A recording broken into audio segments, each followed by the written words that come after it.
আজ আমি এমন একটি ঘটনার কথা তুলে ধরতে যাচ্ছি, যা বহু বছর ধরে লোকমুখে প্রচলিত এবং যার স্মৃতি আজও অনেক মানুষের মনে ভয় জাগিয়ে তোলে। ঘটনাটি আমি আমার নানির কাছ থেকে বহুবার শুনেছি। আমার নানির নাম ছিল রোজান্নেছা।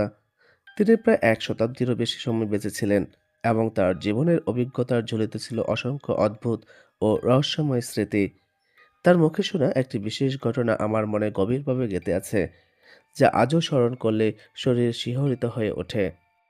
নানির বর্ণনা অনুযায়ী ঘটনাটি ঘটেছিল গোলদোয়া নামে একটি স্থানে, যা কৌরহাট থেকে প্রায় ১ কিলোমিটার দূরে অবস্থিত।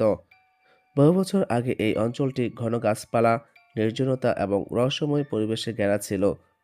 স্থানীয় মানুষজন এই এলাকাটিকে অত্যন্ত ভয়ঙ্কর বলে মনে করত। দিনের আলোতেও কেউ একা সেখানে যেতে সাহস পেত না, আর সন্ধ্যার পর তো এলাকাটি সম্পূর্ণ জনশূন্য হয়ে যেত। গ্রামের বয়স্ক মানুষদের মুখে মুখে প্রচলিত ছিল এই স্থানটি অলৌকিক শক্তির প্রভাবে আক্রান্ত। নানি বলতেন, বহু বছর আগে এখানে এক কবিরাজ বা সাধক বসবাস করতেন।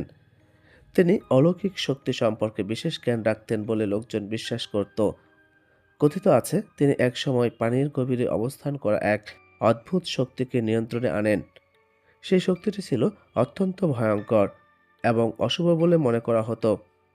গ্রামের মানুষের নিরাপত্তার জন্য তিনি একটি বিশাল গাছের শিকড়ের সঙ্গে সেই শক্তিটিকে বেঁধে রাখেন। দীর্ঘদিন ধরে এলাকাটি শান্ত ছিল এবং মানুষ মনে করত কবিরাজের সাধনার কারণে বিপদ দূরে সরে গেছে। কিন্তু একসময় হঠাৎ করে এই পরিস্থিতি বদলে যায়। লোকমুখে প্রচলিত আছে কোনো এক অজানা কারণে সেই অলৌকিক শক্তি নিয়ন্ত্রণের বাইরে চলে যায়। ঠিক সেই সময় একটি চলন্ত ট্রেন এই এলাকার পাশ দিয়ে যাচ্ছিল। বলা হয় অপ্রত্যাশিতভাবে ট্রেনের শেষের বগিটি রহস্যজনকভাবে বিচ্ছিন্ন হয়ে যায় এবং সেটি কাছের একটি পুকুরের ভেতর তলিয়ে যায়। এই ঘটনাটি স্থানীয় মানুষদের মনে গভীর আতঙ্কের সৃষ্টি করে। তারা বিশ্বাস করতে শুরু করে ওই পুকুরের ভেতরে সেই শক্তি আশ্রয় নিয়েছে। পুকুরটি তখন থেকেই নিষিদ্ধ স্থান হিসেবে পরিচিত হয়ে ওঠে। পুকুরের পানি ছিল অস্বাভাবিক রকম কালচে ও ঘোলা। অনেকেই বলতেন পানির ভেতরে অদ্ভুত আলোড়ন দেখা যেত এবং মাঝে মধ্যে পানির উপর অজানা ঢেউ তৈরি হতো। কেউ কেউ দাবি করতেন গভীর রাতে পুকুরের দিক থেকে অস্বাভাবিক শব্দ শোনা যেত। এসব কারণে এলাকাবাসী পুকুরের কাছে যাওয়া সম্পূর্ণ নিষিদ্ধ করে দেয়। পরিবারের বড়রা ছোটদের কঠোরভাবে নিষেধ করতেন যেন কেউ ভুলেও ওই পুকুরের কাছে না যায়।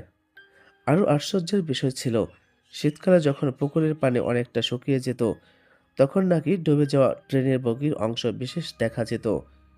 এই দৃশ্য যারা দেখেছে বলে দাবি করত তারা আঁতকে উঠে। ধীরে ধীরে এই ঘটনাটি পুরো অঞ্চলে কিংবদন্তির মতো ছড়িয়ে পড়ে।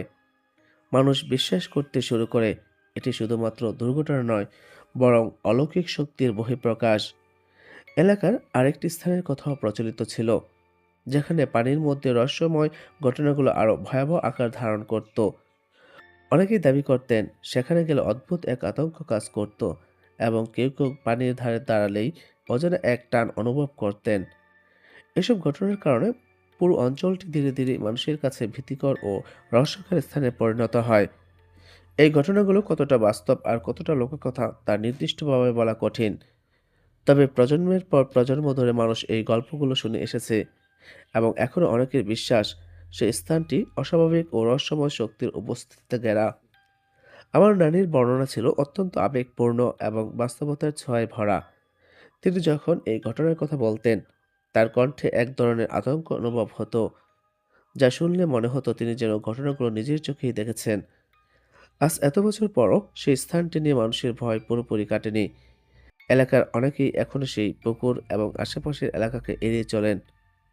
সময়ের সঙ্গে সঙ্গে অনেক কিছু বদলে গেলেও লোকমুখে প্রচলিত এই ঘটনাগুলো এখনো রহস্য হয়ে রয়ে আছে। এই ঘটনাটি শুধু একটি গল্প নয়, বরং একটি অঞ্চলের মানুষের বিশ্বাস, ভয় এবং লোকজ সংস্কৃতির এক গভীর প্রতিচ্ছবি হয়ে আজও বেঁচে আছে। ধন্যবাদ সবাইকে।